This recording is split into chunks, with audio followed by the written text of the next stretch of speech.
8 लोग का कत्ल हथौड़ा से मारकर किया जाता है। सारे लोग चर्च में चिल्ड्रेन पार्टी करके अपने अपने घर सोने के लिए चल जाते हैं, लेकिन जिस घर में हथौड़ा से वार होता है और मारा जाता है 8 लोग के, उस घर में 2 बच्चे थे जो कि पड़ोस के थे और अपने साथी के साथ सो जाते हैं और उसी रात इस वारदात को अंजाम दिया जाता है। यह कहानी अमेरिका का है, अमेरिका का विलिस्का का। विलिस्का एक छोटा सा गांव है। वहाँ टोटल आबादी 2500 था और साल 1912 के 10 जून की रात एक घर का मुखिया जोशी नूर और जोशी नूर के पत्नी सारा नूर और इन दोनों के 4 बच्चे होते हैं। सबसे बड़ा बच्चा 12 वर्ष के होता है और 3 बच्चा जो थे वह 9 वर्ष, 7 वर्ष और 6 वर्ष के होते हैं। ये सारा नूर जो होती है वह काफ़ी ज़्यादा धार्मिक होती है और सुबह उठ के सबसे पहले सारा नूर अपने परिवार के साथ चर्च के बाहर सबसे पहले सुबह में योगा किया करते थे और आसपास के लोग भी योग करने के लिए आते थे। और 10 जून 1992 का दिन था। उस दिन चर्च में एक चिल्ड्रेन पार्टी रखते हैं सारा नूर और जोशिया नूर।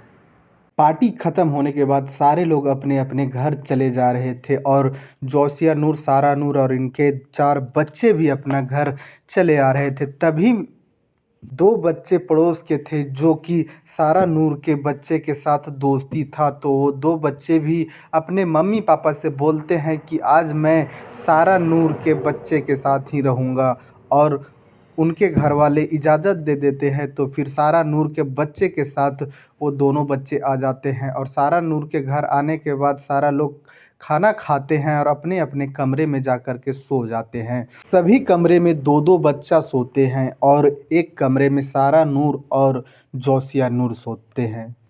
सुबह होता है, 8 बज जाता है, लेकिन सारा नूर और जोशिया नूर घर से बाहर नहीं निकलते और इन लोग का रूटीन था कि हर दिन 6 बजे घर से निकल जाना और योग करना सबसे पहले।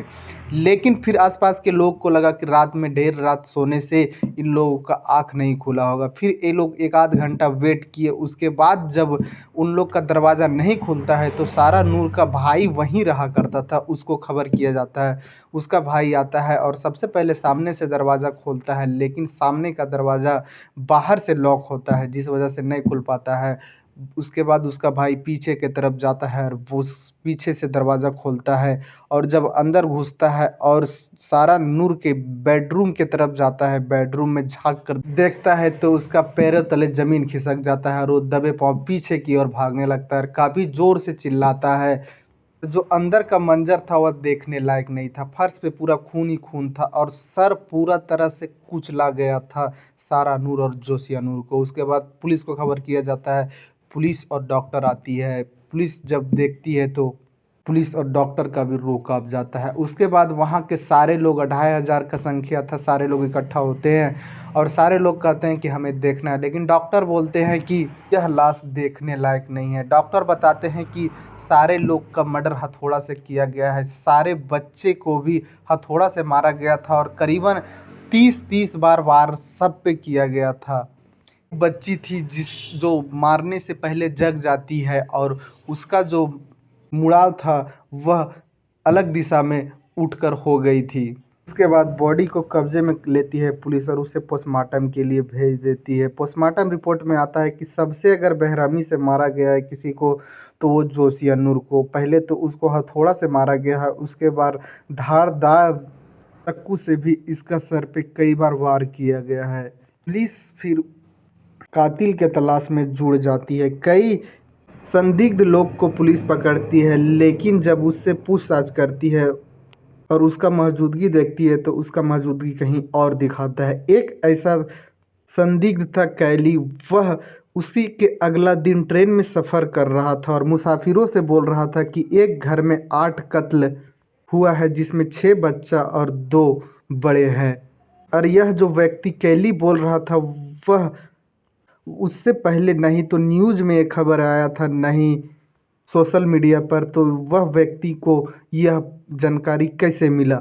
उसके बाद पुलिस को पता चलता है, पुलिस उसको उठाती है और उस पर चार्जशीट बनाकर मामला कोर्ट में भेजती है, लेकिन कोर्ट में जाने के बाद पता चलता है कि यह आदमी मानसिक रूप से बीमार है।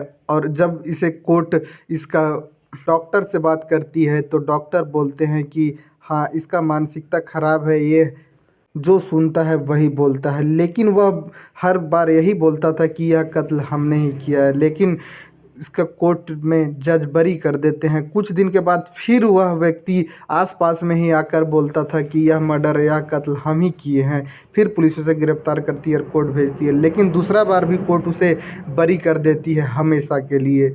आज भी यह मर्डर मिस्ट्री नहीं सुलझ पाई है। आज 110 साल 11 साल हो गया है, लेकिन यह मर्डर मिस्ट्री नहीं सुलझ पाई है। कई तरह के संदिग्ध को पुलिस उठाते हैं, लेकिन जब उसके बारे में छानबीन होता है तो उसका हाथ इसमें नहीं मिलता है।